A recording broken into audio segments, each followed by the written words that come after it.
হোলি তো এসেই গেল, এরকম একটা ড্রিঙ্ক বানাও আর হোলিতে খেয়ে নাও। আর যদি খুব গরম লাগে এর মধ্যে কয়েক টুকরো আইস ফেলে দেবে, ব্যাস একদম জমে যাবে।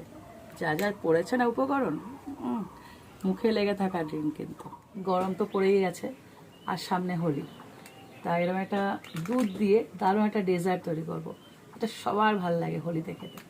তো চলো শুরু করা যাক। এরকম একটা মাটির হাঁড়ি বসিয়ে দিয়েছি, এর মধ্যে দুধটাকে আমি জাল করে নেব। এরকম একটা ফুল ক্রিম মিল্ক নিয়েছি, 500 গ্রামের নিয়েছি।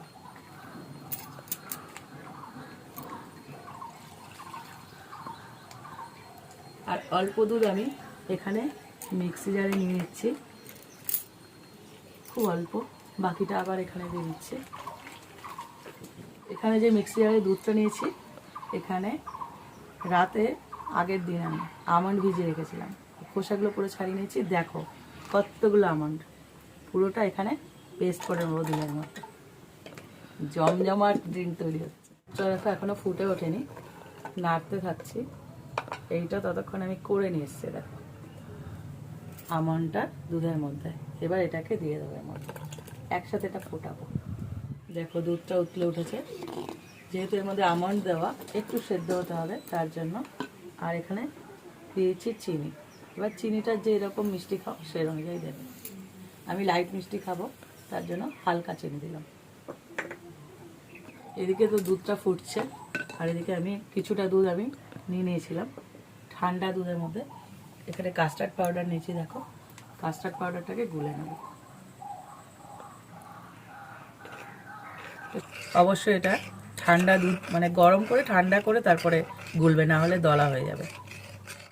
কাস্টার্ডটাকে এবার পুরোপুরি গোলা হয়ে গেছে, এর মধ্যে দিয়ে দেবো। দেওয়ার সাথে সাথে এটা নাড়তে হবে, না হলে কিন্তু দলা পেকে যাবে। দেখো সাথে সাথে কি সুন্দর একটা কালার আসলো। এবারে দুধটাকে নামিয়ে নেব, পুরোপুরি ঠান্ডা করে নেব, একদম ঠান্ডা করে নিতে হবে। এই দেখো দুধটাকে সম্পূর্ণ ঠান্ডা করে নিয়েছি। এরকম একটা কাঁচের গ্লাস নিয়েছি, এটা দুধ নয়, এটা তৈরি হয়ে গেছে আর কি, যে ডেজার্টটা বানাচ্ছি সেটা। দেখো এটাকে পুরোপুরি ভরে আনলাম। এবার তোমাদের যতজন সদস্য আছে সেই অনুযায়ী বানাবে। ও পেস্তা কুচি,